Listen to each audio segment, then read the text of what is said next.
Thank you. Hi, everyone. So I'd like to acknowledge what what Mimi and Doug already said. I have a very similar approach in that I think a lot of where Web3D is going, first and foremost, is going to be putting more web in it and taking it out of sort of its legacy bondage of its heritage in massively multiplayer online games and integrating that more with sort of this corpus of human knowledge that we have called the internet and all of the data that's available there. So it made sense for them to be walled gardens, virtual worlds, and 3D spaces. When you're attempting to suspend disbelief to go slay dragons, it doesn't make as much sense if you're going to use Wonderland, for example, to do application sharing or something like that. So that being said, I take a very metaverse roadmap-esque perspective to this whole thing. I think where the creative energy is going to come from, and I'll talk to it with a couple of these graphics in a little bit better resolution, is taking the creative energy that you see something like Google Lively and social spaces and, for example, my 6-year-old that somehow found her way into Barbie online and created a room and got a whole bunch of friends in her room with her, and she can't read and she must have clicked through the EULA. And so taking all of that creative energy that obviously is happening in the tween space and above, and then taking all of the opportunity that there is in enterprise collaboration and using collaborative social spaces like Mimi articulated as a great flattener. So how do you enable worldwide collaboration when you have very distributed organizations, and when you have the consumer effect sort of sneak in the back door and the enterprise effect sneak in the front door?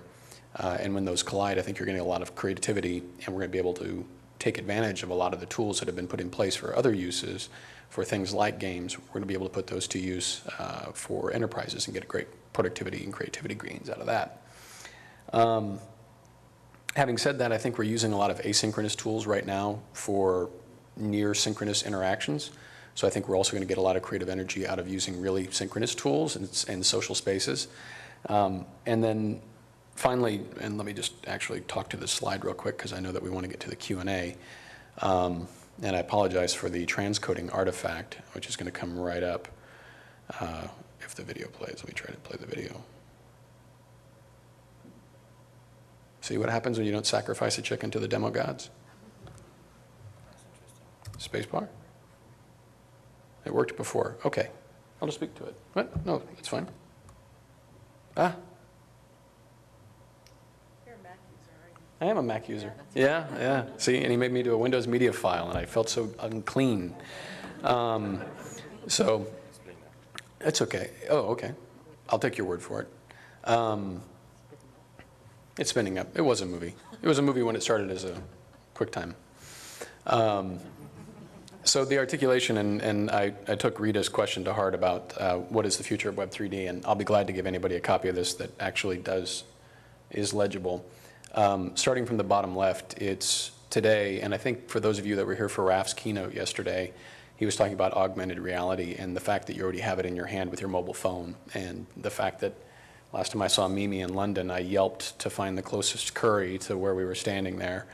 I think that already exists. I think obviously we're at the cusp of taking that more mainstream and people actually acknowledging that as augmented reality and location-based services.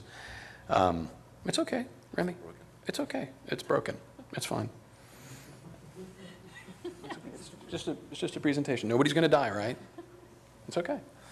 The next column, and I'll get you the higher res graphics, is the application specificity, the vertical market integration of 3D visualization. And I think there's been a lot of creative energy put behind things like simulated combat training for the military, simulated scenario planning for medical simulations, like the work that's been done in Virtual Heroes and with Forterra Olive at Stanford Summit around how do you train a bunch of ER doctors who are not used to having 1,000 people come in when there's an explosion on the Caltrain.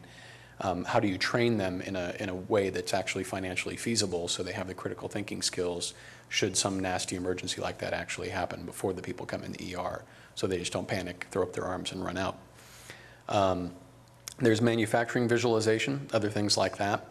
And I think those are all relatively near-term opportunities. I mean, we've been doing those in some form or another for quite some time, but they really haven't hit the J-curve of the authorship costs and the penetration of the visualization technology being such that you get mainstream adoption, that it's just an off-the-shelf thing. It's still been very boutique.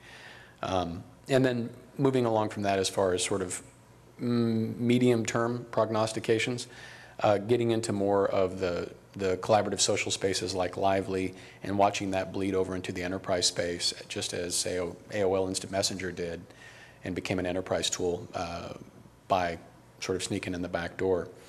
And then that evolves over time as well to enterprise onboarding. When I was at Cisco, we used a lot of virtual world technology to bring on new hire employees, so you didn't have to fly them all to San Jose and brainwash them into the Cisco cult and get them all trained with the logo and the cultures and values cards and things like that. We're able to do that remotely at a great cost savings.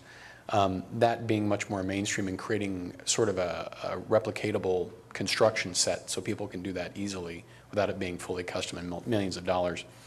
And then, as it makes sense, being able to actually have collaborative interaction with data. So instead of, and I can say this now that I'm at Cisco, instead of there being a vertical interaction of, hi, I'm the presenter and this is the WebEx and we're going to look at my spreadsheet, God forbid, that we can actually look at it in a 3D space and everybody can collaboratively manipulate that data and have a real interaction about it in a way that we can't do in this setting, in a live setting. So how do we use these 3D spaces to be better than a face-to-face interaction, which is something we really don't think of. We're always trying to approximate this when we have affordances and opportunities to do better than. So I think that's it. I had some longer term stuff about mobile augmented reality with HUDs and things like that, but I think you folks are probably very aware of that. So with that, I'll give it back to Rita.